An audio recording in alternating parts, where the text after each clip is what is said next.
네, 반갑습니다. 재고자산 4장 감가상각 방법 이어서 하겠습니다. 감가상각 방법에는 정액법, 연수합계법, 생산량비례법, 그리고 정률법, 이중체감법 있습니다. 이건 기초적인 거니까 다 아시죠?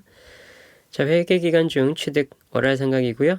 연수합계법만 주의하시면 됩니다. 해당 내역연수 역순위 1년을 채울 때까지 계산하고요. 이중체감법과 정률법은 기중취득을 해도 감가상각 대상 금액은 기초장부가액이므로 다음 연도에는 별도의 월할상각을 고려할 필요 없어요.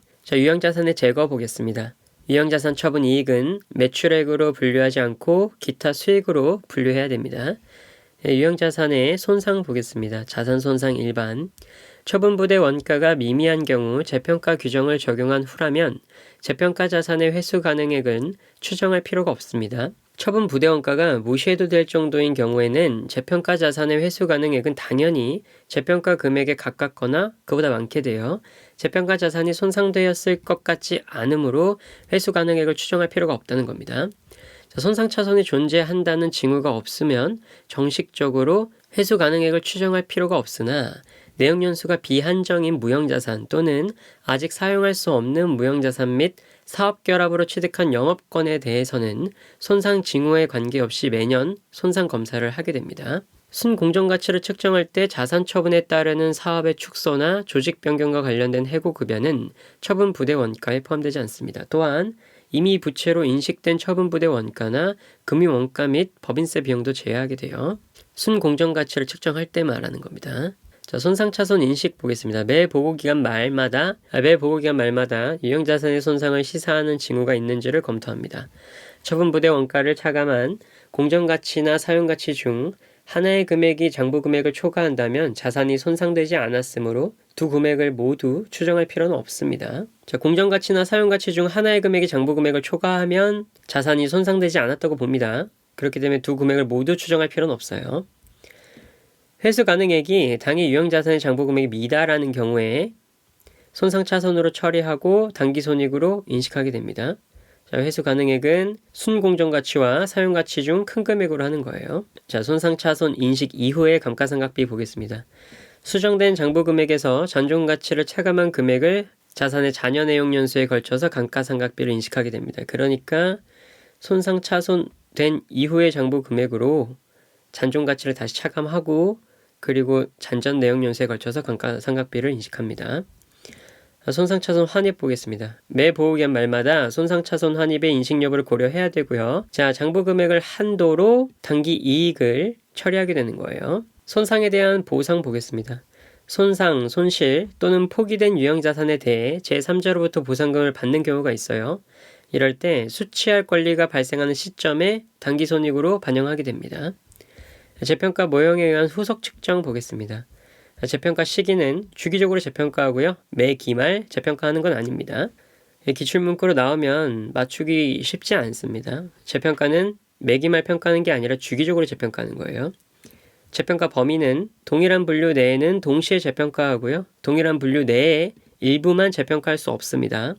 회계처리로는 비례수정법과 누계액 제거법이 있습니다. 감가상각 누계액과 총장부 금액을 비례적으로 수정하는 방법이 비례수정법이고요. 그래서 비례수정법 보면요. 상각 후 원가는 기말 공정가치가 됩니다. 그리고 감가상각 누계액을 직접 계산해서 유형자산 이 금액을 역산해서 알게 되는 거예요. 남은 재평가 잉여금 여기 잡아주는 거 있고요.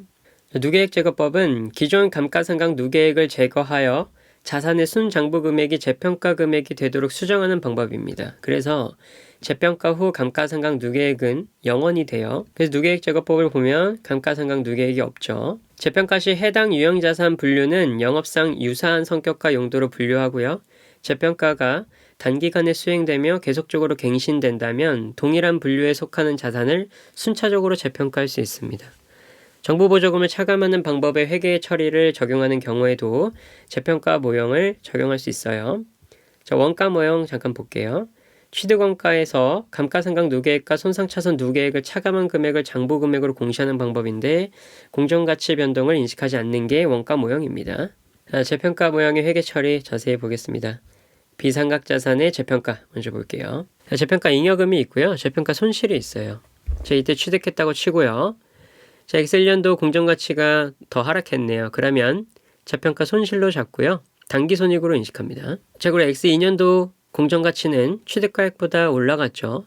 그래서 재평가 손실한 만큼 재평가 이익은 당기손익으로 넣어주고요. 이 장부 금액을 초과하는 금액인 이만큼은 재평가 잉여금 OCI로 측정해서 인식해줍니다. 자, 그리고 X3년도에 더 높은 가격으로 처분했네요. 이럴 경우에는 남아있는 재평가 잉여금은 이익 잉여금으로 대체해주고요. X3년도 처분가액과 X2년도 공정가치의 차액은 그 처분이익으로 당기손익으로 인식해주면 됩니다. 이 재평가 잉여금은 당기손익을 거치지 않고 바로 이익 잉여금으로 가는 거예요. 자, 그래서 재평가 잉여금의 처리 보겠습니다. 어떤 경우에도 당기손익으로 재분류되는 재분류 조정의 회계 처리를 수행하지 않습니다. 해당 자산이 폐기 처분되어 재무제표에서 제거될 때 일괄적으로 이익잉여금으로 대체하거나 상각자산의 경우 해당 자산을 사용하면서 일부를 이익잉여금으로 대체할 수 있습니다. 자, 유형자산 처분 시 재평가 잉여금을 이익잉여금으로 대체하는 회계 처리는 자본 총계에 영향 미치지 않아요. 그냥 자본 내에서 이동일 뿐이니까요. 그렇죠? 그래서 포괄손익계산서에는 표시하지 않는 겁니다. 비상각자산의 재평가와 손상차손 및 손상차손 환입 보겠습니다. 공정가치와 취득가액의 비교는 재평가 잉여금으로 보고요. 회수가능액과 취득가액의 비교는 손상차손으로 인식하는 겁니다. 자, 손상차손은 당해 자산에서 발생한 재평가 잉여금에 해당하는 금액까지는 기타 포괄손익으로 인식하고요. 재평가 잉여금 잔액을 초과하는 손상차손 금액은 당기손실로 인식합니다. 자, 그래프를 한번 볼게요. 자, 취득가액이 있습니다. 장부가액이 있어요. 엑셀년도 공정가치가 높게 평가됐네요. 그러면 재평가 잉여금 OCI 잡아주고요. 자, 회수가능액이 X2년도에 장부가액보다 아래에 있습니다. 자, 장부가액보다 아래에 있으면 회수가능액으로 보는 겁니다. 자, 그러면 공정가치에 엑셀년도에 잡았던 공정가치의 취득가액을 차감한 금액은 재평가 잉여금이 되겠고요. 이 재평가 잉여금을 차감해 주는 겁니다. 그리고 이 취득가액 장부금액에서부터 회수가능액까지는 손상차손으로 인식하는 거예요. 그리고 다시 이게 회복이 되면 취득가액까지는 손상차손 환입으로 잡아주고 취득가액 위에서 공정가치는 재평가 잉여금으로 인식해 주는 겁니다. 그래서 환입 보면 과거에 당기손익으로 인식한 부분까지는 그 손상차손 환입도 당기이익으로 인식하고요. 당기손익 부분을 초과하는 부분에 해당하는 환입효과는 재평가 잉여금으로 인식합니다. 처분 부대의 원가가 미미한 경우에는 사용가치 측정 금액과 상관없이 손상됐을 가능성이 적죠. 당연히 처분 부대 원가가 미미하지 않은 경우에는 순공정가치는 항상 그 자산의 공정가치보다 작게 됩니다.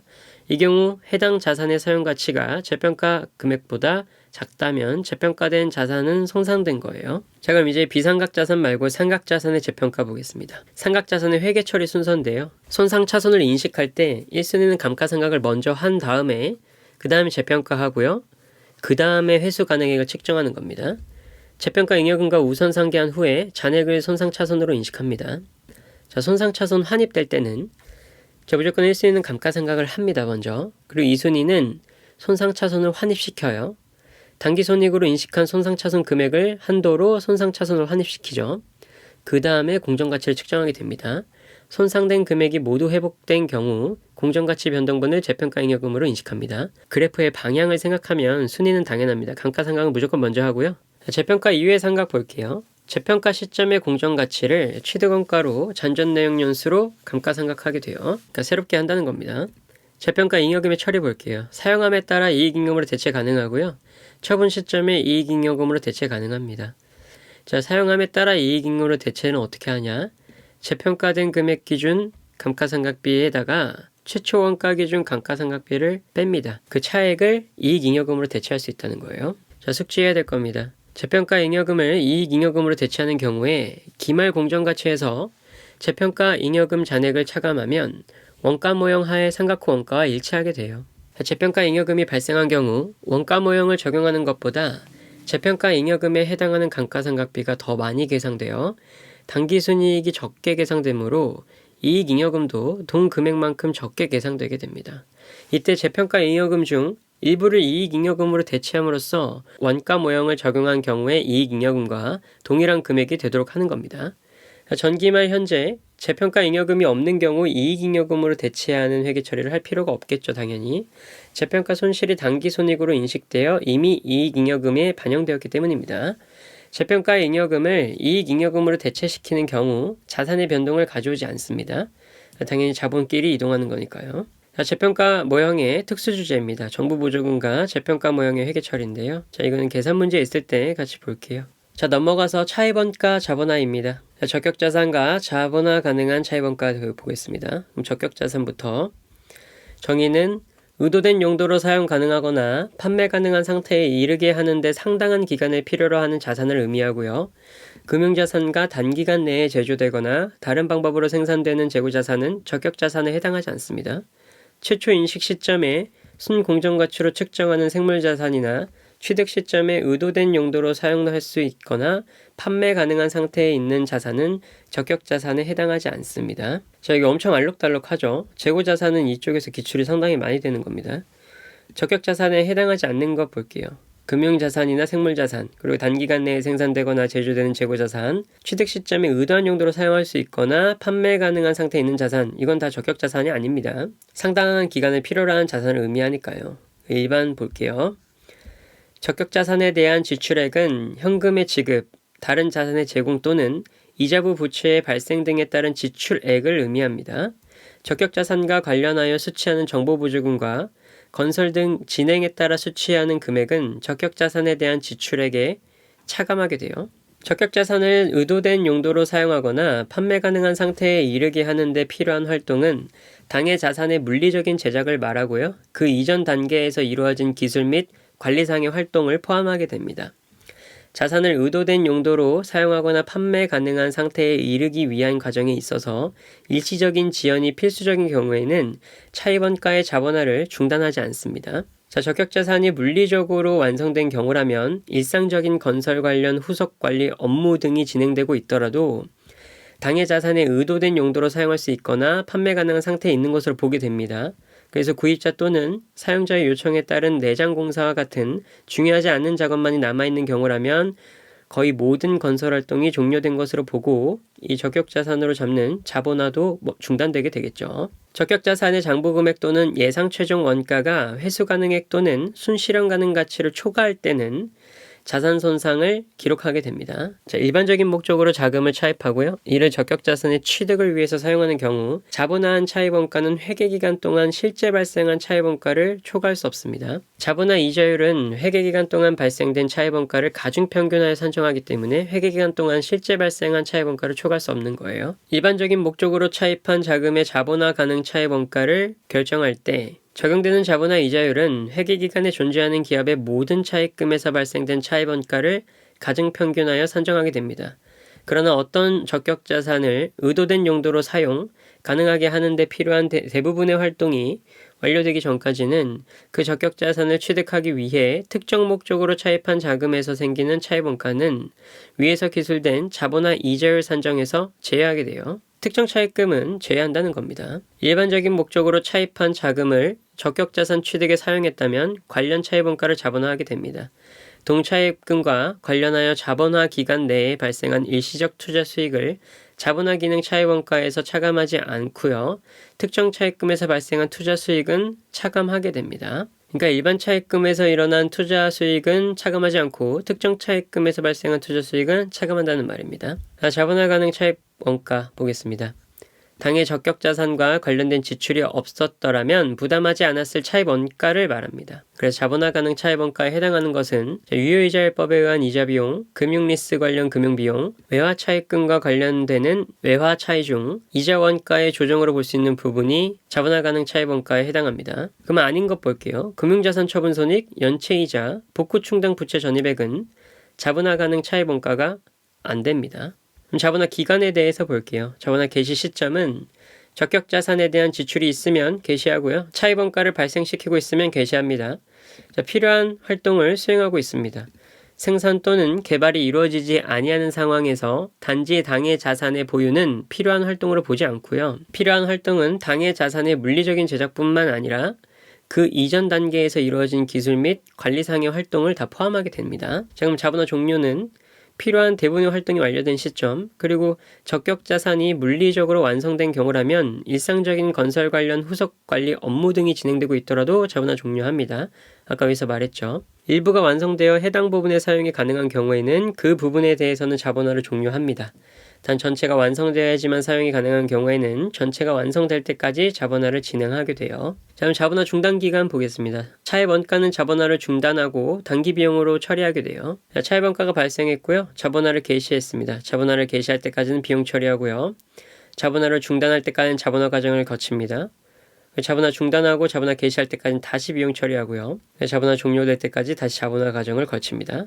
반면 적격 자산의 상당한 기술 및 관리 활동을 진행하거나 일시적인 지연이 필수적인 경우에는 자본화를 중단하지 않습니다. 자본화 가능 차입원가의 산정 방법 보겠습니다. 차입원가의 자본화 적용 순서인데요. 1순위는 특정 차입금, 2순위 일반 차입금, 3순위는 자기 자본이 되겠습니다. 차입원가 기준서의 적용 범위가 아니니까 3순위 자기 자본은 무시하셔도 됩니다. 자, 그럼 특정 차입금 볼게요. 적격 자산을 취득하기 위한 목적으로 특정하여 차입한 자금의 하나입니다. 회기기간 동안 그 차입금으로부터 실제 발생한 차입 원가에 당해 차입금의 일시적 운용에서 생긴 투자 수익을 차감한 금액을 자본화 가능 차입 원가로 결정하게 돼요. 자본화 기간 동안이 아니고요. 기업 회계 기준서에서는 회계 기간으로 규정되어 있어요. 그래서 여기 오답 문구로 나옵니다. 회계 기간 동안 그 차입금으로부터 실제 발생한 차입 원가에서 이게 맞는 말이고요. 자본화 기간 동안 그 차입금으로부터 실제 발생한 하면 틀립니다. 자, 1단계 볼게요. 적격 자산의 연평균 지출액 계산합니다. 자, 지출액 곱하기 기간이고요. 월할로 합니다. 12로 나누고 정부 보조금이 있다면 그것도 기간 곱한 다음에 월할 합니다. 정부 보조금은 차감하게 돼 있으니까요. 지출액에서. 단기 이전 지출액이 있으면 기초에 지출된 것으로 가정합니다. 단기 이전 지출액에 이미 자본화된 차입원가 포함 가능합니다. 자, 차입원가를 부담하지 않는 지출액, 정부 보조금이 있고요. 건설 등의 진행에 따라 수취하는 금액, 그리고 유상증자 및 기타 내부 조달 자금은 이 지출액에 포함하지 않게 됩니다. 자본화 중단 기간은 자본화 중단 기간이 존재하면 평균 지출액 산정 시 해당 기간은 제외하게 됩니다. 그래서 이 기간을 따로 곱해주는 거예요. 두 회계 기간이 걸쳐있는 자본화 차입원가에 대해서 볼게요. 둘째 회계연도에 계산할 때 적격자산 연평균 지출액에는 첫 회계연도의 지출액도 포함하게 됩니다. 첫 회계연도 말에 자본화한 차입원가를 둘째 회계연도 연평균 지출액 계산 시 포함 여부는 기준에서 명확하게 규정하고 있지 않아서 문제의 제시에 따르면 됩니다. 그래서 여기 보시면 둘째 회계연도에 계산할 때 적격자산 연평균 지출액에는 첫 회계연도의 지출액도 포함한다 돼 있죠. 그래서 120 더하기 20 이런 걸 하는 겁니다. 그래서 포함하거나 미포함하는 건 문제에 따르면 되는 거고요. 그래서 이 표 한번 살펴보세요.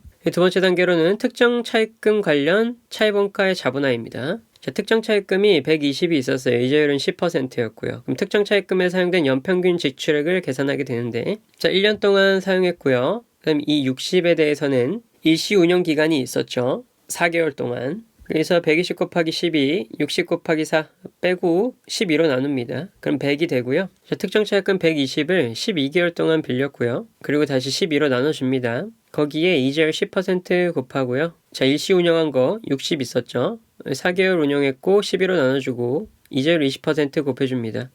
차감하면은 자본화 가능 차입원가 8 나오게 돼요. 자, 3단계로 일반 차입금 관련 차입원가의 자본화 보겠습니다. 자본화 종료일과 상관없이 실제 회계기간 중 발생한 일반 차입원가를 기준으로 산정하게 되고요. 일시 투자 수익이 있더라도 차입원가에서 차감하지 않아요. 특정 차입금은 아까 차감했었죠. 자본화 이자율은 회계기간에 존재하는 기업의 모든 차입금에서 발생된 차입원가를 가중평균해서 산정하게 됩니다. 자, 자본화 가능 차입원가 전체 계산 구조 있는데요. 이 표 한번 캡처해 두시고요. 그 계산 문제 풀 때 그때 자세히 볼게요. 이거. 그래서 나머지도 다 이거 계산 문제 풀 때 같이 보겠습니다. 토지의 자본화 기간만 볼게요. 건물이 취득이 완료될 때까지 토지와 관련된 차입원가를 자본화하게 되고요.